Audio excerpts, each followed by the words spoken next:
अस्सलाम वालेकुम, आप देख रहे हैं टीवी 49 न्यूज यूके और मैं हूं मुनीर पीरजादा। आइए आपको ले चलते हैं आज की खबर की जानिब।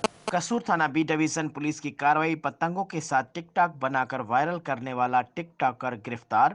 आइए मजीद बता रहे हैं हमारे नुमाइंदे मियां खलील सिद्दीक आ रहे हैं। जी मियां खलील सिद्दीक, क्या तफसीलात हैं, आगाह कीजिएगा। जी बिल्कुल। कसूर में एक और सॉफ्टवेयर अपडेट कर दिया गया है। मुलजम वकील ने पतंगों के साथ टिकटॉक बनाकर अदारों की तस्दीक की थी। मुलजम वकील के कब्जा से दर्जनों की तादाद में पतंगें बरामद। मुकदमा दर्ज। शहरी पतंगबाजी की रोकथाम के लिए अपने बच्चों को बाज रखें। पतंगबाजी जानलेवा साबित हो सकती है, जो किसी सूरत बर्दाश्त नहीं की जाए। एहसानुल्लाह न्याजी, DSP कसूर। जी।